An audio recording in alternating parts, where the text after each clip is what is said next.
Le gold, tout le monde veut le trader. Et la majorité des experts advisors sur le market font la même chose, hein. La grid, martingale, recovery. Ils empilent des positions perdantes en espérant que le prix revienne, hein. La courbe equity monte en ligne droite pendant 6 mois, un truc incroyable, magnifique. Et un jour, un seul mouvement, en fait, le compte est à zéro. Alors j'en ai testé beaucoup d'experts advisors, hein. J'en ai analysé des dizaines, de testé, et le schéma est toujours le même avec ce type d'expert-advisor. Un win rate à 95% passé, un profit factor à 8-10, bref, des résultats ouah, qui font rêver, jusqu'à ce que tu regardes en fait le drawdown, hein, ou la taille des lots, ou alors carrément le nombre de positions ouvertes en même temps. Et là, tu comprends en fait que c'est un château de cartes qui va durer peut-être un mois, 6 mois, un an, pour très très mal finir. Et dans mon labo, j'ai des dizaines de stratégies en test permanent, des approches différentes, des paires différentes, des time frames différents. Certaines sont vraiment prometteuses, d'autres finissent à la poubelle, hein, forcément. C'est le processus normal de recherche. Aujourd'hui, je t'ouvre la porte sur une de ces recherches, une approche sur le gold en daily. C'est une première version que je voulais partager, qui va servir pour alimenter la chaîne YouTube avec des résultats bruts sans filtre. Je te montre tout, y compris ce qui ne marche pas encore. Alors pourquoi cette approche en particulier? Ben, parce qu'en fait, le daily sur le gold, c'est un terrain que presque personne n'explore, hein. Tout le monde veut du scalping, hein, avec des petites unités de temps, par exemple 1 minute, 5 minutes, hein, ou alors du swing sur du H1, voilà, des dizaines de trades par jour, des notifications toutes les 5 minutes. Alors moi, j'ai voulu tester en tout cas sur cette recherche de stratégie l'exact opposé, un trade par mois, une seule bougie par jour analysée, et laisser le temps en fait faire son travail. Et en daily, en fait, la particularité, c'est que on a beaucoup moins de bruit, le bruit disparaît, et les mèches, par exemple, de 30 $ en 5 minutes, les faux breakouts de la session de Londres, les spikes au moment de la une d'une EFP, tout ça en daily, c'est absorbé dans une seule bougie. Donc le signal est plus propre, et le stop loss est positionné sur une vraie structure, sur du bruit, et surtout, en fait, tu ne passes pas ta vie collé à l'écran pour ce type de stratégie. L'autre décision qui est forte dans cette recherche de stratégie, c'est long only, encore zéro vente, et ça, c'est un choix qui peut surprendre, hein. Mais regarde un petit peu ce graphique sur donc du gold parité dollar de 2020 à 2025. La tendance en fait de fond est haussière, hein. Inflation, banque centrale qui accumulent de l'or physique, hein, et les incertitudes géopolitiques. Le gold est passé en fait à un moment de 1 500 $ à plus de 2 700 $ en 5 ans, et plutôt que de trader dans des 2 sens et de se faire hacher par des corrections, hein, on va choisir de trader uniquement dans le sens de la tendance majeure, hein. On suit le courant au lieu de nager contre. Donc, est-ce que ça veut dire qu'on gagne à chaque trade? Non, pas loin de là, hein. Mais sur un échantillon de trades suffisant, le biais directionnel va jouer en notre faveur. Alors, on est sur le setup de test. L'expert advisor s'appelle Arom D1. C'est une de mes stratégies expérimentales. Donc, j'en ai beaucoup, mais bon, pour cette vidéo, je vais vous partager celle-ci. Alors, c'est pas un produit fini, comme je le dis. C'est pas un expert advisor qui est à vendre, hein. C'est un projet de recherche. Et donc, on est sur le gold parité dollar en daily. Et on est sur une période de janvier 2020 à décembre 2025. Donc, ça fait 6 ans de données. Alors, c'est suffisant pour avoir traversé des conditions de marché variées. Par exemple, une qui peut être particulière, c'est le crash du Covid en 2020, la remontée de 2021 et la correction de 2022 quand le dollar a explosé à la hausse. Et donc, il le rallye également massif de 2024 à 2025.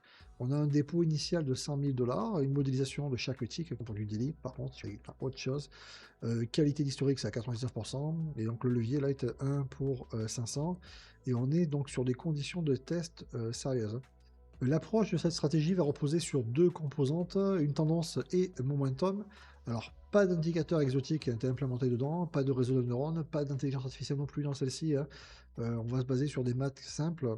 Le filtre tendance analyse en fait la pente du prix sur 250 jours, 252 jours, voilà, je vais y arriver. C'est environ un an de marché, bon, à peu près, on va dire ça comme ça.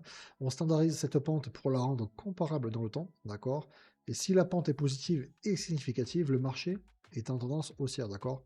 Si elle est négative ou trop faible, ben on va rester à l'écart. Donc c'est vraiment le filtre momentum va regarder la dynamique récente sur 50 jours. Est-ce que le mouvement va accélérer par exemple? Est-ce que ça ralentit?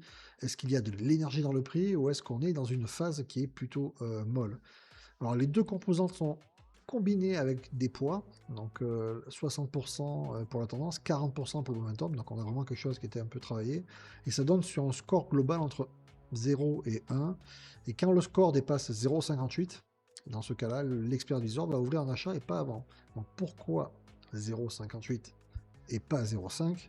Eh bien, parce qu'on veut un filtre strict, hein, on préfère rater des entrées que de prendre des trades médiocres. Alors c'est un choix qui est délibéré, moins de trades, mais de meilleure qualité. Il a sorti dessus sur cette ébauche de stratégie deux règles simples. Première règle, le score de régime qui repasse sous 0,5, d'accord. Le momentum qui s'effondre, la tendance faiblit, on ferme, d'accord. Ou alors on ne reste pas dans un trade qui perd sa logique d'entrée, hein. Deuxième règle, la position qui dépasse 30 bougies daily, donc un mois complet. Si après un mois le trade n'a rien produit significatif, ben en fait c'est que le setup était faux, on coupe et on va passer au suivant.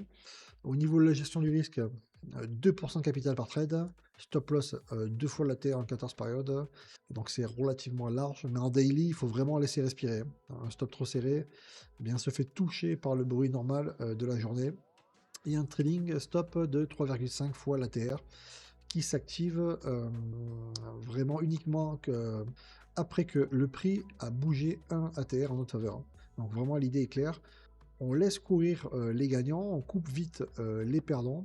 C'est classique, mais c'est classique parce que ça marche depuis des décennies, hein. Alors les résultats, on voit un profit net de 45 623 et des poussières. Alors donc c'est plus de 45% en 6 ans.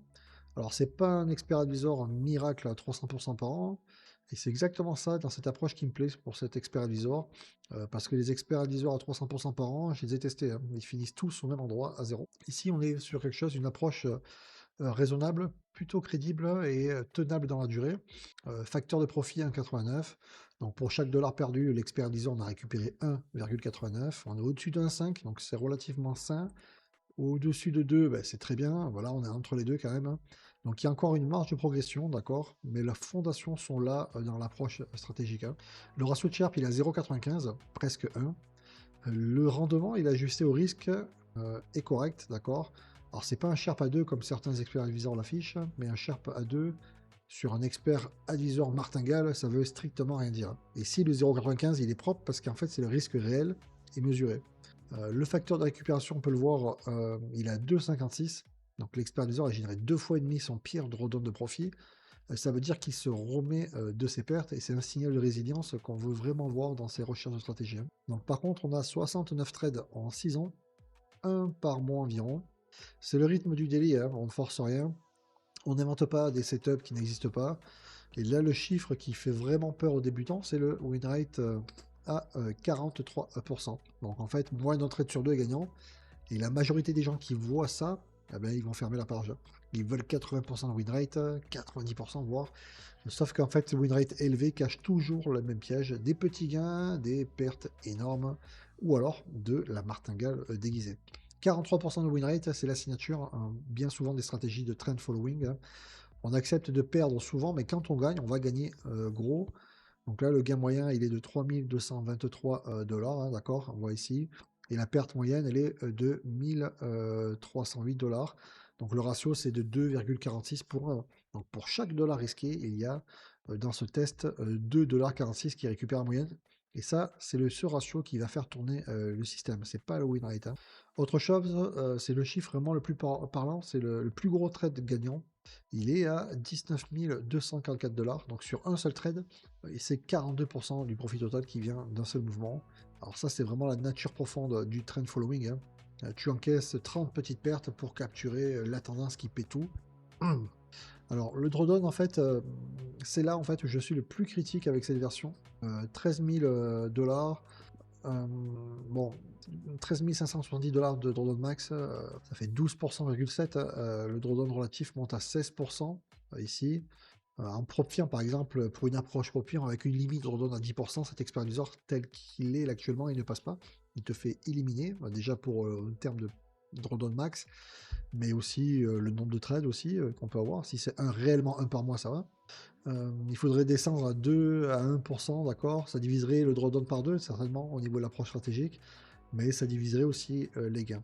Le profit net, en fait, il passerait de 45 000 $ à 22 000 $ environ, en divisant par deux. C'est un compromis, et 8 pertes consécutives au maximum, presque 10 000 $ de pertes sur la série, 8 trades perdants d'affilée. Même quand tu sais que c'est statistiquement normal pour du trend following, quand tu le vis en temps réel, je peux vous garantir que 8 pertes d'affilée, c'est une autre histoire, hein, pour ceux qui tradent réellement. C'est vraiment pas facile, hein. En tout cas, c'est pour ça qu'en fait le forward test est indispensable. Le backtest donne vraiment les chiffres, hein. Le forward test te dit si tu es capable de les supporter psychologiquement. On va aller voir un petit peu la courbe equity, et là elle raconte vraiment toute une autre histoire, hein, mieux que n'importe quel chiffre. C'est relativement plat en fait pendant 3 ans et demi où l'expert advisor ne fait quasiment rien, hein. Donc le gold monte un peu, puis redescend, l'expert advisor prend quelques trades, gagne un peu, perd un peu, le solde bouge à peine. Et à partir de fin 2023, en fait, on peut voir cette période ici, là, eh bien le gold part, hein, 2000 $, 2200, 2500, 2700, la tendance elle s'installe en fait, et la courbe décolle au moment où on a vraiment une tendance claire, hein. C'est la règle en fait du 80-20 du trend following. 80% du temps, bah, tu attends, tu doutes, voilà, c'est réellement ça. Et 20% du temps, bah, tu encaisses, hein. Et ces 20% en fait, ils paient pour tout le reste, hein. Et la plupart des gens en fait vont abandonner pendant cette phase plate, hein. Et en plus, voilà, là sur ces 3 ans, c'est quand même quelque chose d'important. Ils vont changer la stratégie, ils vont passer à un autre expert advisor, juste avant le mouvement. C'est le piège classique, hein. La saisonnalité, oui, c'est vraiment là intéressant pour les améliorations futures. Regardez les profits par mois, janvier, mars, d'accord, on peut voir septembre, novembre, ce sont les mois forts. Les mois où le gold a tendance à faire des mouvements directionnels nets. Juillet, août, on voit que c'est plat et négatif. L'été, le gold range, moins de flux institutionnel, moins de conviction directionnelle, on peut dire ça. L'expérilisant, en fait, il prend les trades qui ne vont nulle part et accumule des petites pertes. Donc il y a vraiment, là c'est vraiment une première ébauche, il y a vraiment beaucoup de points d'amélioration qui vont très certainement apporter des choses, du moins avoir une stratégie beaucoup plus robuste, hein, et régulière. Mais là déjà on a quelque chose qui est assez solide, je trouve, dès le départ, qu'il va falloir améliorer. Et c'est exactement en fait ce genre de pattern qu'on va pouvoir exploiter. Un filtre saisonnier qui coupe l'expert avisor de juin à août, par exemple. Est-ce que ça améliore le facteur de profit? Est-ce que ça réduit le drawdown? C'est une des pistes en fait que je teste dans les prochaines itérations. J'en ai fait pas mal d'autres qui sont en cours pour cette approche stratégique. J'ai déjà des variantes en cours, hein, sur d'autres approches où ce filtre en fait montre des résultats vraiment très prometteurs avec une très très belle courbe sur plusieurs années, même dans la période où c'était un range. Mais après c'est pareil, c'est du travail. Donc voilà, je voulais vous partager cette petite recherche de stratégie, test. J'en ai fait pendant quelques temps des recherches et tests de stratégie qui étaient beaucoup appréciés sur ma chaîne. Et là, je reprends un petit peu de vous partager des réflexions stratégiques avec. Alors, c'est une version 1 qui est brute, honnête. Ce qui tient, en fait, c'est qu'il n'y a pas de grille de martingale, d'accord? C'est vraiment un edge directionnel qui est basé sur la tendance et le momentum. Le ratio gain en fait sur la perte à 2,46, un facteur de profit à 1,89, une courbe equity qui monte sans les crashs verticaux des systèmes qu'on peut voir toxiques, hein. Ce qui doit évoluer, en fait, c'est plutôt le drawdown qui est à 12%. On a le nombre de trades qui est limité également, 69, c'est vraiment peu. Mais après, on est sur du daily quand même, hein. Et la dépendance, en fait, qui est au marché haussier. Donc, il y a plusieurs façons de limiter ces dépendances, d'accord, implémentées dans la stratégie. Donc, les pistes que je peux apporter dans les prochaines versions pour alimenter une vidéo sur cette stratégie, c'est un filtre saisonnier pour l'été, un ajustement dynamique en fait, en fonction de la volatilité. Par exemple, un filtre de régime pour détecter les phases orange, prolonger et rester à l'écart. Donc voilà, c'est une pièce de puzzle parmi d'autres, hein, mais j'ai vraiment pas mal de stratégies en test sur d'autres paires également, sur d'autres logiques, d'autres time frames. Et si ça t'intéresse, que je continue à partager ce genre de recherche, abonne-toi et dis-le en commentaire également. Si tu veux analyser tes propres backtests, détecter tes martingales cachées, hein, obtenir un score de qualité automatique, eh bien, j'ai créé un outil qui fait exactement ça. Et le lien est en dessous dans la description. À la prochaine.